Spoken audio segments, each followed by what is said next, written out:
Chapter 9 That morning Kent ate a breakfast that would have amazed Dr. Cardigan, and would have roused a greater caution in Inspector Kedsty had he known of it. While eating, he strengthened the bonds already welded between himself and Mercer. He feigned great uneasiness over the condition of Mooie, who he knew was not fatally hurt, because Mercer had told him there was no fracture. But if he should happen to die, he told Mercer, it would mean something pretty bad for them if their part in the affair leaked out. As for himself, it would make little difference, as he was in bad anyway. But he did not want to see a good friend get into trouble on his account. Mercer was impressed. He saw himself an instrument in a possible murder affair, and the thought terrified him. Even at best, Kent told him, they had given and taken bribes, a fact that would go hard with them unless Mooie kept his mouth shut. And if the Indian knew anything out of the way about Kedsty, it was mighty important that he, Mercer, get hold of it, for it might prove a trump card with them in the event of a showdown with the Inspector of Police. As a matter of form, Mercer took his temperature. It was perfectly normal, but it was easy for Kent to persuade a notation on the chart a degree above. "Better keep them thinking I'm still pretty sick," he assured Mercer. "They won't suspect there is anything between us then." Mercer was so much in sympathy with the idea that he suggested adding another half-degree. It was a splendid day for Kent. He could feel himself growing stronger with each hour that passed. Yet not once during the day did he get out of his bed, fearing that he might be discovered. Cardigan visited him twice and had no suspicion of Mercer's temperature chart.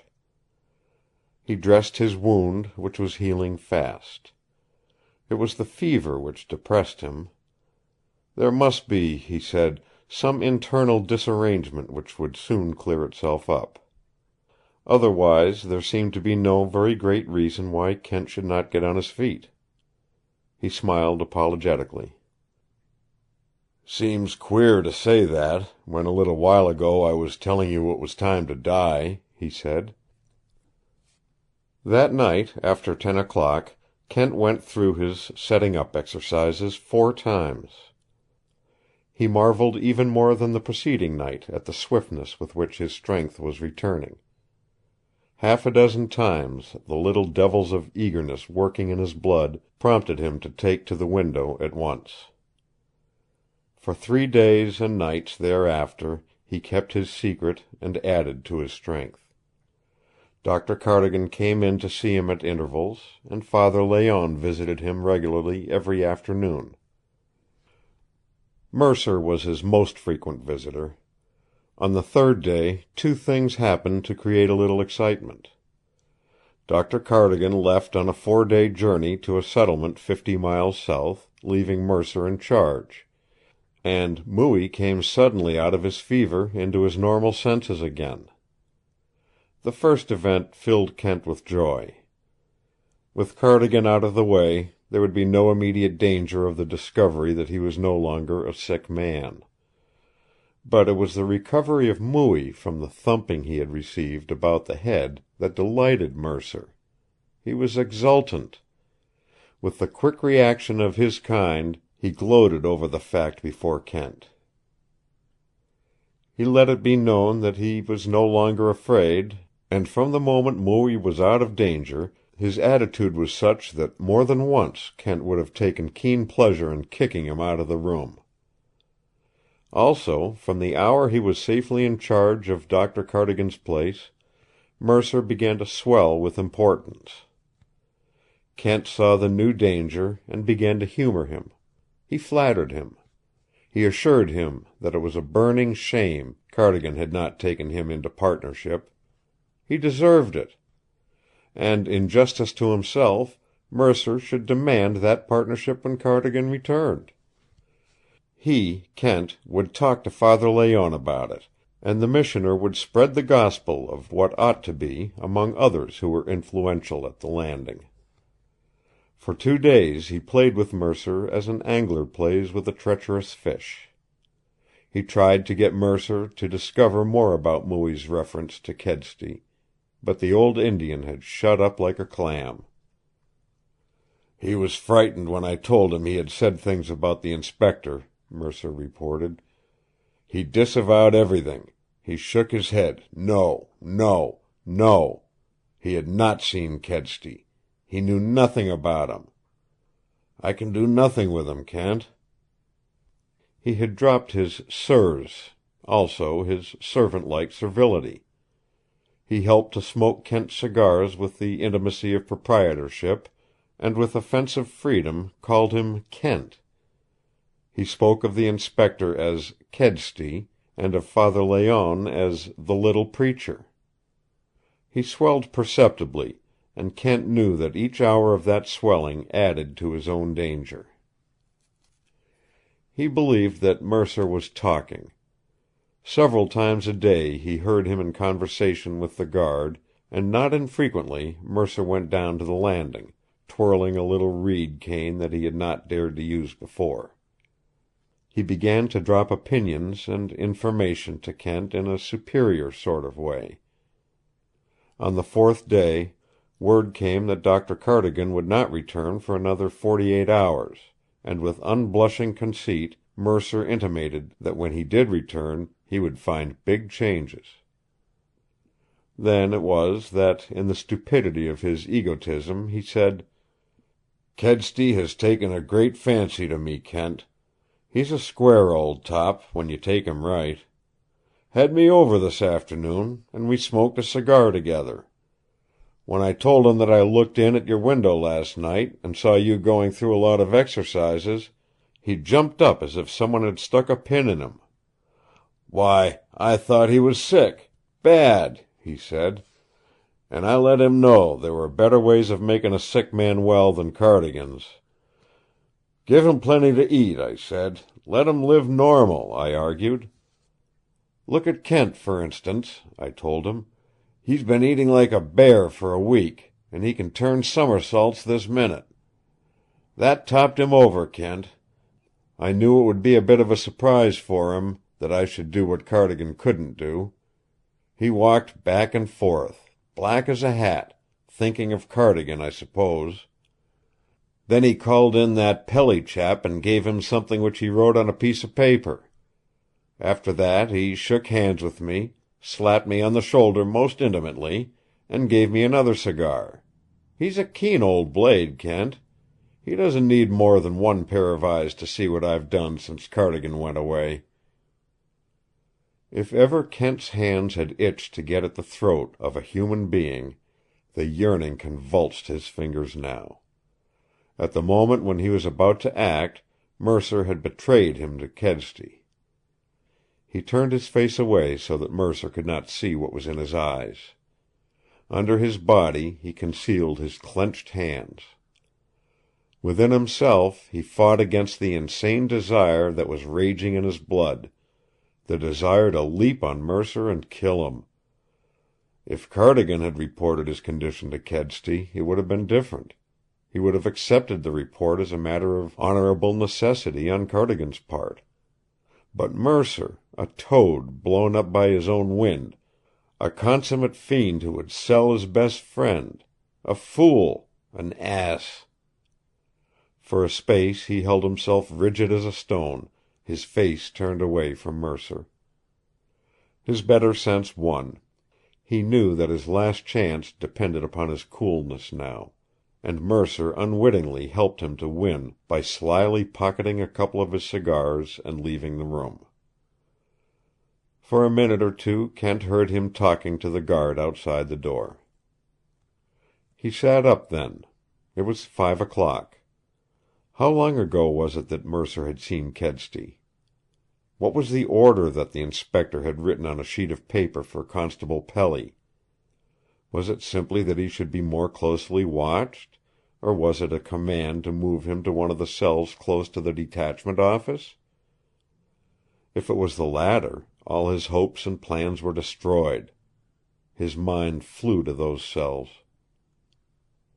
The Landing had no jail, not even a guardhouse, though the members of the force sometimes spoke of the cells just behind Inspector Kedsty's office by that name. The cells were of cement, and Kent himself had helped to plan them. The irony of the thing did not strike him just then. He was recalling the fact that no prisoner had ever escaped from those cement cells. If no action were taken before 6 o'clock, he was sure that it would be postponed until the following morning. It was possible that Kedsty's order was for Pelly to prepare a cell for him. Deep in his soul, he prayed fervently that it was only a matter of preparation. If they would give him one more night, just one. His watch tinkled the half hour. Then 6:15. Then 6. His blood ran feverishly, in spite of the fact that he possessed the reputation of being the coolest man in N Division.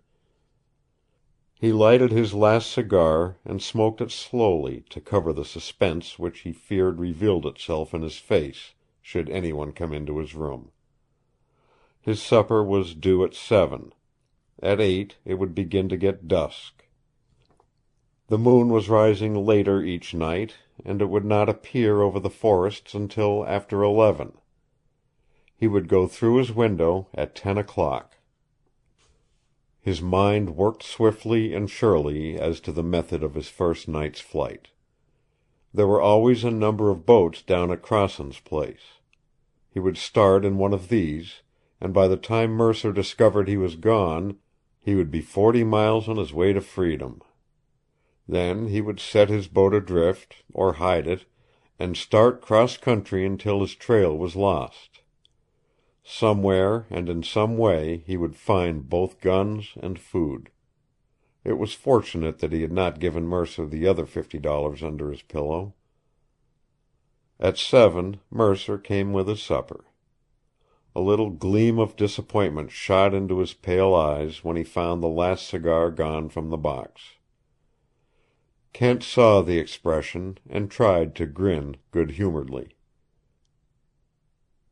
"I'm going to have Father Layonne bring me up another box in the morning, Mercer," he said.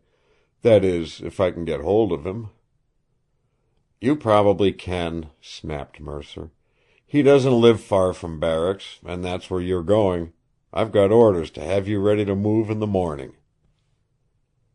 Kent's blood seemed for an instant to flash into living flame. He drank a part of his cup of coffee, and said then, with a shrug of his shoulders, "I'm glad of it, Mercer. I'm anxious to have the thing over. The sooner they get me down there, the quicker they will take action. And I'm not afraid, not a bit of it. I'm bound to win. There isn't a chance in 100 that they can convict me." Then he added, "And I'm going to have a box of cigars sent up to you, Mercer. I'm grateful to you for the splendid treatment you have given me." No sooner had Mercer gone with the supper things than Kent's knotted fist shook itself fiercely in the direction of the door. "My God, how I'd like to have you out in the woods, alone, for just 1 hour," he whispered.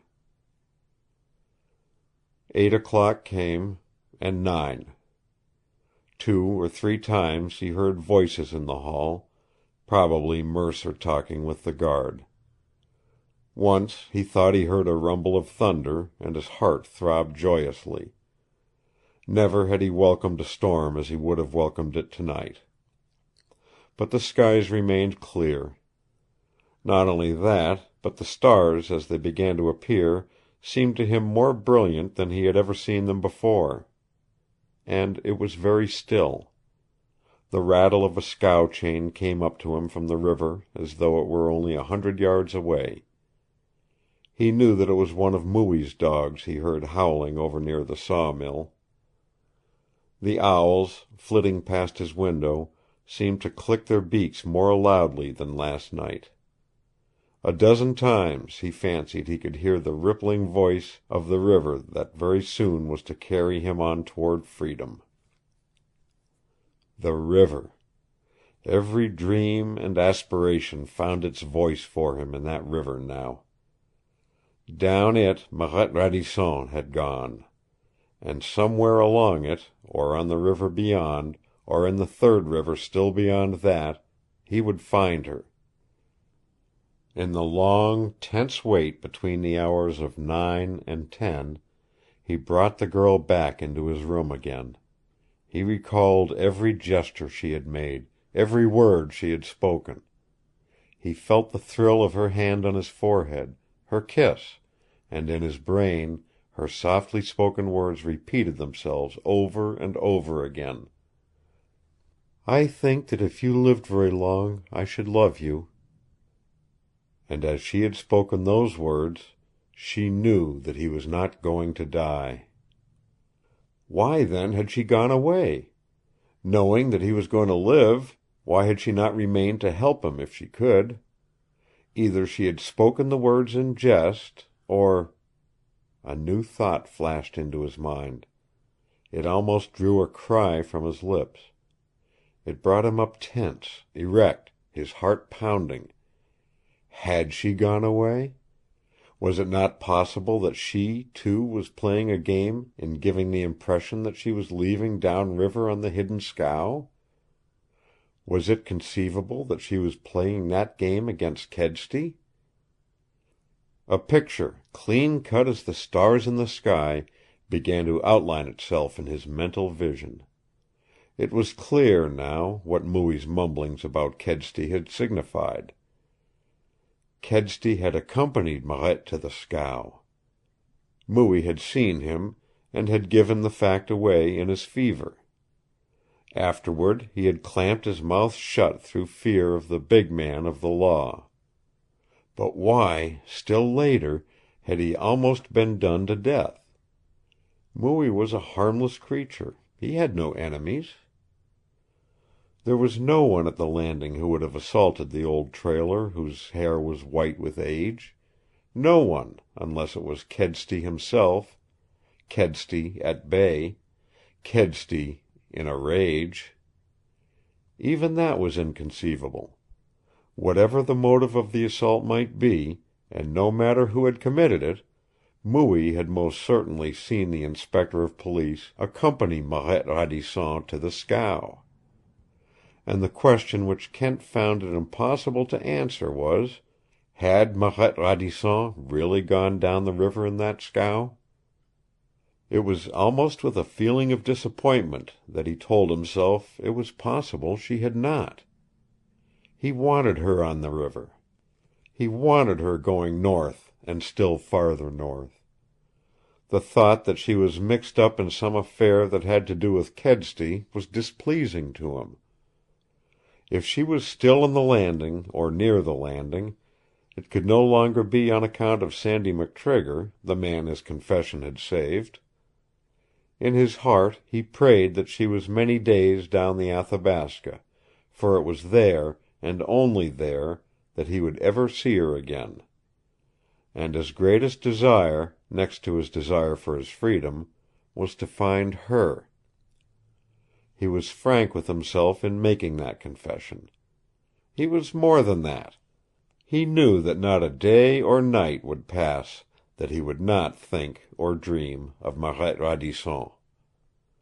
The wonder of her had grown more vivid for him with each hour that passed, and he was sorry now that he had not dared to touch her hair. She would not have been offended with him, for she had kissed him, after he had killed the impulse to lay his hand on that soft glory that had crowned her head. And then the little bell in his watch tinkled the hour of 10. He sat up with a jerk. For a space he held his breath while he listened. In the hall outside his room there was no sound. An inch at a time he drew himself off his bed until he stood on his feet. His clothes hung on hooks in the wall, and he groped his way to them so quietly that one listening at the crack of his door would not have heard him. He dressed swiftly. Then he made his way to the window, looked out, and listened. In the brilliant starlight he saw nothing but the two white stubs of the lightning-shattered trees in which the owls lived. And it was very still. The air was fresh and sweet in his face. In it he caught the scent of the distant balsams and cedars. The world, wonderful in its night silence, waited for him. It was impossible for him to conceive of failure or death out there, and it seemed unreal and trivial that the law should expect to hold him with that world reaching out its arms to him and calling him. Assured that the moment for action was at hand, he moved quickly. In another 10 seconds he was through the window, and his feet were on the ground. For a space he stood out clear in the starlight. Then he hurried to the end of the building and hid himself in the shadow. The swiftness of his movement had brought him no physical discomfort, and his blood danced with the thrill of the earth under his feet and the thought that his wound must be even more completely healed than he had supposed. A wild exultation swept over him. He was free. He could see the river now, shimmering and talking to him in the starlight, urging him to hurry, telling him that only a little while ago another had gone north on the breast of it, and that if he hastened it would help him to overtake her. He felt the throb of new life in his body. His eyes shone strangely in the semi-gloom. It seemed to him that only yesterday Marette had gone. She could not be far away, even now. And in these moments, with the breath of freedom stirring him with the glory of new life, she was different for him from what she had ever been. She was a part of him. He could not think of escape without thinking of her. She became, in these precious moments, the living soul of his wilderness. He felt her presence. The thought possessed him that somewhere down the river she was thinking of him, waiting, expecting him. And in that same flash he made up his mind that he would not discard the boat as he had planned. He would conceal himself by day and float downstream by night, until at last he came to Marette Radisson. And then he would tell her why he had come. And after that, he looked toward Crossen's place. He would make straight for it, openly, like a man bent on a mission there was no reason to conceal. If luck went right and Crossen was abed, he would be on the river within 15 minutes. His blood ran faster as he took his first step out into the open starlight. 50 yards ahead of him was the building which Cardigan used for his fuel. Safely beyond that, no one could see him from the windows of the hospital. He walked swiftly. 20 paces, 30, 40, and he stopped as suddenly as the half-breed's bullet had stopped him weeks before. Round the end of Cardigan's fuel house came a figure. It was Mercer. He was twirling his little cane and traveling quietly as a cat. They were not 10 feet apart, yet Kent had not heard him. Mercer stopped. The cane dropped from his hand. Even in the starlight Kent could see his face turn white. "Don't make a sound, Mercer," he warned. "I'm taking a little exercise in the open air. If you cry out, I'll kill you." He advanced slowly, speaking in a voice that could not have been heard at the windows behind him. And then a thing happened that froze the blood in his veins. He had heard the scream of every beast of the great forests, but never a scream like that which came from Mercer's lips now. It was not the cry of a man. To Kent it was the voice of a fiend, a devil. It did not call for help. It was wordless. And as the horrible sound issued from Mercer's mouth, he could see the swelling throat and bulging eyes that accompanied the effort. They made him think of a snake, a cobra. The chill went out of his blood, replaced by a flame of hottest fire. He forgot everything but that this serpent was in his path.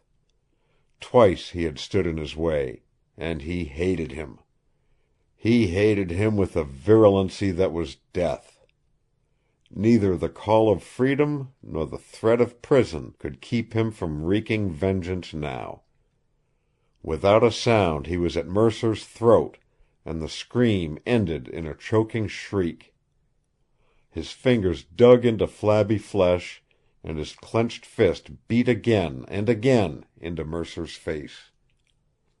He went to the ground, crushing the human serpent under him. And he continued to strike and choke as he had never struck or choked another man, all other things overwhelmed by his mad desire to tear into pieces this two-legged English vermin who was too foul to exist on the face of the earth. And he still continued to strike, even after the path lay clear once more between him and the river. End of chapter 9.